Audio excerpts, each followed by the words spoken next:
I'm in New York right now. Like I might meet someone through Peloton, like on the Facebook page, just through like, reading people's posts and commenting, who lives across the country or lives in another country. And what we found is, people have spawned off like hundreds of these side groups, like, official Peloton moms page, like official Peloton Westchester moms page. Like it is very specific.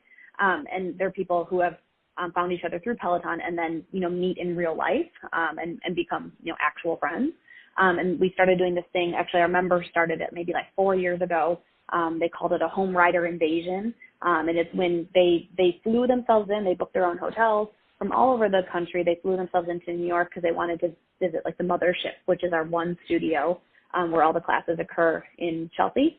And starting after that first year, we took it over, this community team that I was referring to.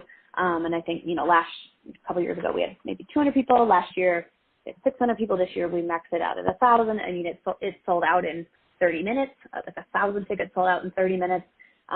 People like lose their minds over it, and it's still them choosing to fly themselves in, to book their own hotels, book their own dinners. So I think by far and away the community.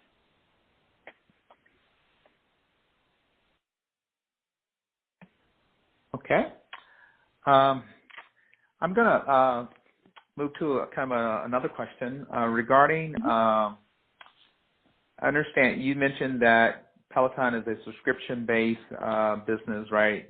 That is the business model. Can you talk about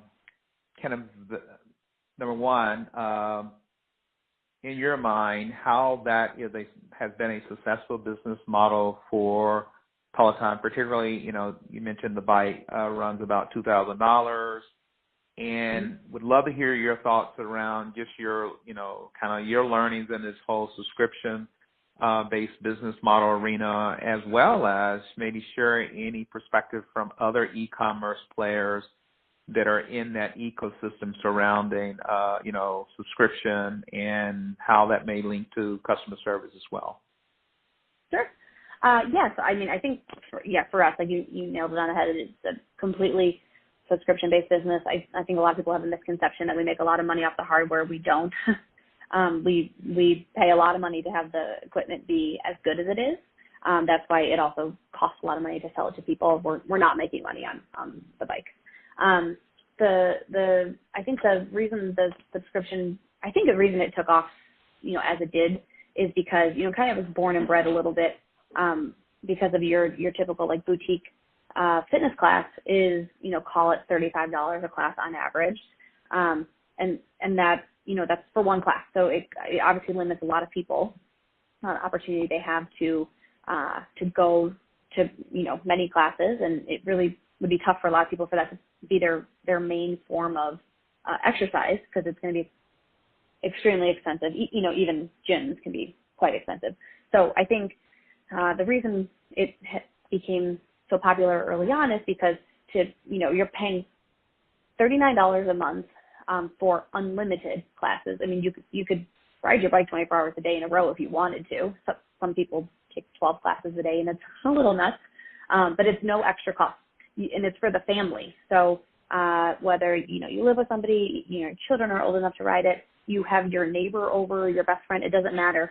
It's the same exact cost. You can have as many people signed up on there as you want, and it's the same price. So I think that's been one of the things consumers love the most about Peloton, because yes, it is a lot of money off the bat for most people to shell out to get the bike. And because of that, we have last year we launched ability to finance the bike. So it's opened the door for a lot of people to get their hands on it now. But even prior to that, $39 a month is, probably even in your cheapest gyms in the country, basically the same cost or significantly less. So I think, probably most people, it's a bargain. It's a steal to them to be able to get it for that kind of a cost. And I think that's why, once the month 13 hits and you can churn if you want to, people choose not to. And what was your second question? Sorry. And are there other, e-commerce players that you would say are kind of best in class when it comes to the subscription model, as well as, how they,